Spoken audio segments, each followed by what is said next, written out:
Welcome back, dear viewers, and good morning, Kuwait. As a fact, IOM works to help ensure the orderly and human management of migration, to promote international cooperation on migration issues, to assist in the search of practical solutions to migration problems, and to provide humanitarian assistance to migrants in need, including refugees and internally displaced people. Abdulaziz. And also especially that we call it IOM office in Kuwait was established in 1991, and in 1917 the state of Kuwait joined IOM as an observer state. Since establishment, the office already works in close partnership with the governments in Kuwait, also including staff of the government-run shelter for female migrant workers who are the potential victims of or drug trafficking, also the exploitation. To know more about this topic, we are delighted to have with us today Mazen AboulHosn, Chief of Mission International Organization for Migration, IOM UN Migration. Hello and Ramadan Kareem. Good morning and Ramadan Kareem. Good morning and holy blessed of Ramadan, to you and to everybody. Tell us, Mr. Mazen, what is the IOM Kuwait work in the holy month? Well, during the holy month, we are proceeding with our regular work and providing technical assistance for the government, but we are mainly focusing on a global campaign that will be launched in 2 days, mainly for donation for our humanitarian operation for Yemen and for Syria. This campaign will be launched hopefully by Friday, and it will remain for 4 weeks. And we hope that people can have more information about what we are doing on the humanitarian side worldwide, and then they will be contributing with their generous donation as well. Nice. And there is something else also. When you go, and we say about the refugee, about the humanitarian, some people they are very afraid to deal with people. We call it xenophobia. Exactly. So can you describe to us about the xenophobia, especially in your work? You're already facing too much of this. Exactly. Unfortunately, the xenophobia is a phenomenon that we are seeing increasing in the last years, especially now with the social media, where anyone can go on the social media and say so many misinformation. And we have witnessed this a lot during the pandemic, during the COVID time, where people were very scared from certain nationalities, from certain countries, and that's why we were dealing with the media and with the people by awareness raising about how to give the right information, how to give the right information about the displaced people, about the refugees, the migrants, and this effort could not be achieved without the media. Right. And that's why we did a big campaign with the media, including the media in Kuwait, to raise awareness about how to cover issues that are related to migration or to displaced people or to the refugees, in order to avoid any hate speech or any act of the xenophobia. And this is important. See, we do campaigns just to aware people about the xenophobia, to deal with people. Yeah. So is it, like, speaking of xenophobia, is it because of the pandemic, or it's just dealing with people itself? Well, dealing with people itself is one of the facts that we face with the xenophobia, especially when we are dealing with migration.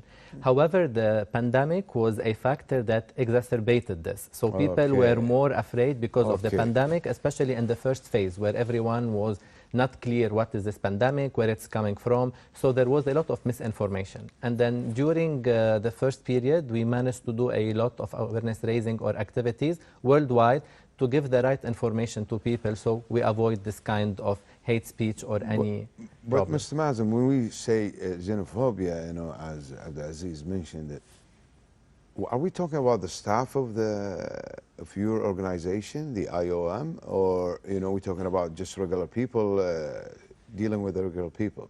Well, the xenophobia is mainly the general public. Okay. And this is the fact of the general public who's afraid or who have some concerns or have some attitude or have some of the prejudices toward others. And the others in this case would be the migrants, the displaced people, or the refugees. I see. So basically bringing a group of people to another place. And exactly. That's why. Yeah. So tell us about the position assistance, in Ukraine, crisis and its needs nowadays. Well, as you know, the Ukraine situation now is a very bad one. Like according to the recent figures that we have from our office there, there is more than 6 million displaced people inside Ukraine. 6 million. We have 4 million refugees who are going to the neighboring countries. So the situation is going very worse. That's why we have increased our capacity in Ukraine and in the neighboring country that are hosting the refugees as well. Currently, we have more than 300 staff inside Ukraine who are delivering the humanitarian assistance, and more than 400 in the neighboring countries.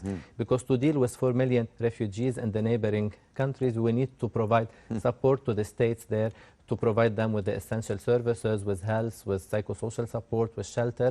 All these are among the area that we are providing support. Means surrounding countries definitely involved. Surrounding countries definitely involved, and also you mentioned something about the humanitarian support. You do too many these days, I know, especially in the holy month of Ramadan, even during all the year. What about your support for GOK? Well, the government of Kuwait has been one of the main supporters for the humanitarian assistance for the UN in general and for our organization specifically. Like for the last 10 years, with the generous support of Kuwait, we have been able to provide support for many people inside Yemen, inside Syria, inside Iraq for the last 10 years. And this support is continuous as well. And we generally rely on the generous support of the donors like Kuwait in order to address the needs of people who are like the most vulnerable one. And there is something important. See, the government of Kuwait, they always supporting them for the rest for the 10 years free. This is something important, even for the humanitarian support and even someone who is want in need, you know? Absolutely. Yes, and here I would like to highlight that the support is not only in terms of the humanitarian funds that is coming. Like, for example, Kuwait in 2012 was one of the countries who hosted a pledging conference for the donor.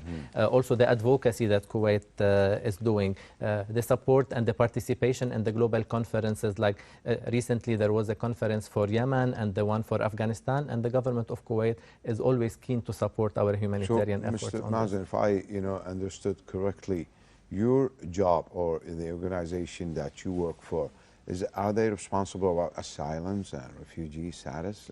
Well, we are mainly responsible for anything related to migration. And migration is a global term under which there are several categories. They can be the economic migrants, they can be the asylum seeker, they can be the refugee, they can be the displaced people.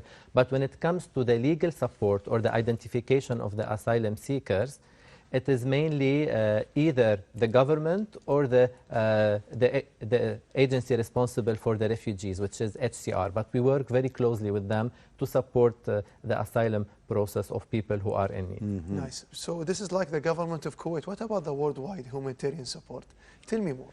Well, worldwide, the humanitarian support, if we look at the recent figure that was published by the Office of Coordination of the Humanitarian Affairs, unfortunately, 2022 is the year that saw a lot of people in need. So this was the, let's say, the most year where we have around the world more than 274 million people who are in need. And here we are talking about many countries that are affected either by the crisis, by the natural disaster, by the famine. And among them, there are top 10 countries that there are in most in need. And here we are talking about Sudan, South Sudan, Afghanistan, Yemen, Syria.